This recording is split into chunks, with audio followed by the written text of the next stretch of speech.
Hello everyone, আশা করি সকলে ভালো আছেন। আমার আজকের এই ভিডিওটি মূলত যারা ১৯তম নিবন্ধন দিতে আগ্রহী তাদের জন্য।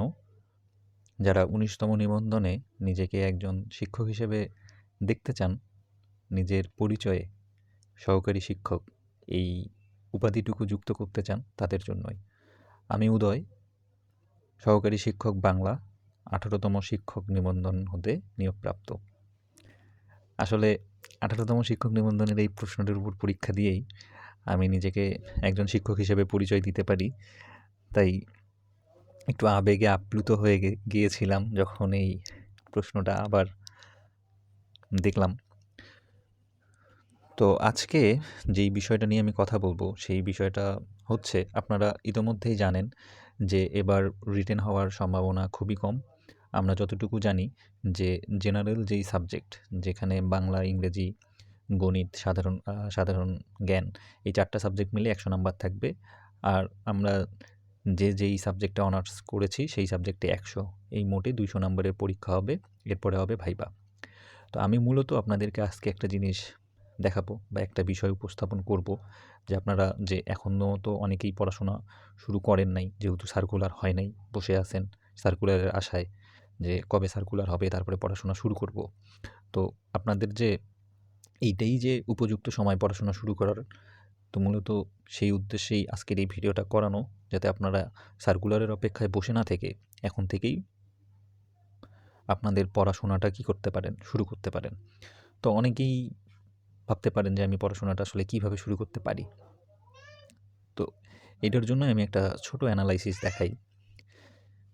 তো আমি আজকে মূলত যে বিষয়ে কথা বলবো সেটা হচ্ছে যে বাংলা ইংরেজির যে ২৫-২৫-৫০ নাম্বার থাকে, ৫০ নাম্বারের মধ্যে আমাদের কিন্তু একটা বড় অংশই আসে ভোকাব পার্ট থেকে।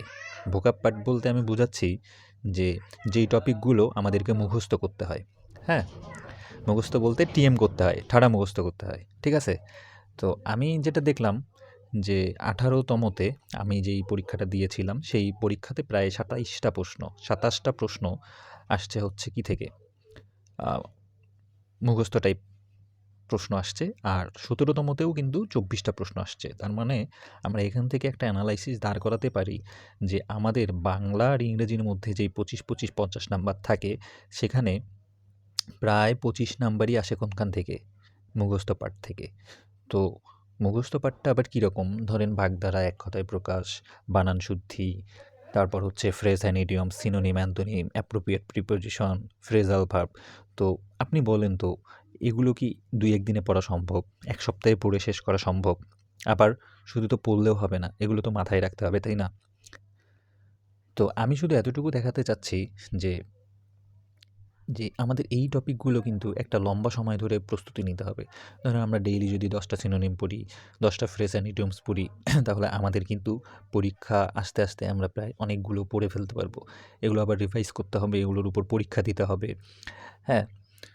তো আর কথা না বাড়াই, আসলেই ২৬টা ২৫টা করে প্রশ্ন আসে কিনা আমি সেটাই একটু দেখাই। আমি এই কারণে একদম সরাসরি বই থেকেই দেখাচ্ছি। দেখেন, এখানে একটা প্রশ্ন আসছিল যে পাস আউট মিন্স। তো এটার যদি আমরা অর্থ না জানি তাহলে কি আমরা এটা অ্যান্সার করতে পারবো? এরপরে একটা ফ্রেজাল ভার্ব হিসেবে আসছে যে the police is looking dash the matter. তো আমরা যদি না জানি যে লুকের সঙ্গে কোনটা বসলে এখানে এই সেন্টেন্সটার সঙ্গে সামঞ্জস্যপূর্ণ হবে, এটা কিন্তু অ্যাপ্রোপ্রিয়েট প্রিপোজিশন হিসেবেও বসে। তারপর প্রশ্ন আসছে ৫৩ নম্বরে, the phrase man of parts অর্থ কী? তো এইটা যদি আমরা আগে থেকে না জানি, এটা যদি আমাদের পড়া না থাকে, এটা কি আমরা ইনস্ট্যান্ট সঠিক উত্তর করতে পারবো বলেন? আমাদের তো পরীক্ষার হলে মনে হইতে পারে যে ম্যান অফ পার্টস মানে অনেস্ট, ম্যান অফ পার্টস মানে সিনসিয়ার, ম্যান অফ পার্টস মানে ট্যালেন্টেড। ৩টেই তো মনে হচ্ছে, তাহলে সঠিক উত্তর কোনটা হবে? তো এই জন্য কী করতে হবে? অবশ্যই আগে থেকে পড়তে হবে। তো এইভাবেই কিন্তু প্রত্যেকটা প্রশ্ন কিন্তু কি আমাদের মুখস্থ টাইপ এগুলো। তো আমি এগুলো আলাদা করছি। আমি যদি একটু গুনি তাহলে দেখতে পারবো এখানে কী ব্যাপার। তাহলে ১টা, ২টা, ৩টা, ৪টা, ৫টা, ৬টা, ৭টা, 8টা 9টা 10টা 11টা 12টা 13টা 14টা 15টা 16 17 18 19 20 21। আমি কিন্তু সন্ধি বিচ্ছেদটাও রাখছি, যদিও সন্ধি বিচ্ছেদ নিয়মের মধ্যে পড়ে, নিয়ম দিয়ে করা যায়। তবে আমার মনে হয় যে এগুলো নিয়ম দিয়ে না পড়ে আমরা যদি উদাহরণগুলো বারবার পড়ি তাহলে এগুলো কি আয়ত্তের মধ্যে চলে আসার কথা।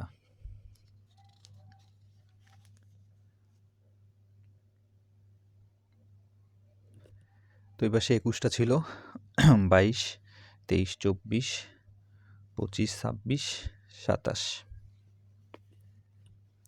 এরপরে এই যে 17তম নিবন্ধন, 17তমগুলোর যদি আমি একটু গুণে দেখাই তাহলে 1 2 3 4 5 6 7 8 9 10 11 12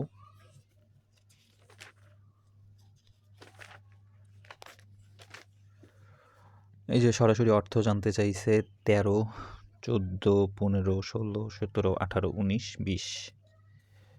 এই যে এখানে একটা আছে 21 22 23 24। তো এই হচ্ছে 24টা।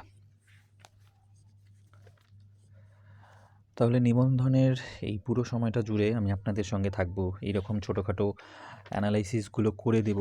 পাশাপাশি আমার ইচ্ছা আছে এই আমাদের যে মুখস্থ অংশটা, এটা আমি আপনাদেরকে পড়াই দেবো। হ্যাঁ, কীভাবে পড়বেন, কোথা থেকে পড়বেন, এগুলো বলে দিব। গুরুত্বপূর্ণগুলো নিয়ে আমি আলোচনা করব, যাতে আপনাদের কোনোভাবেই এই টপিকগুলো থেকে যদি প্রশ্ন আসে এগুলো যাতে আমাদের মিস না হয়। তো আপনারা পড়াশোনা শুরু করে দিন।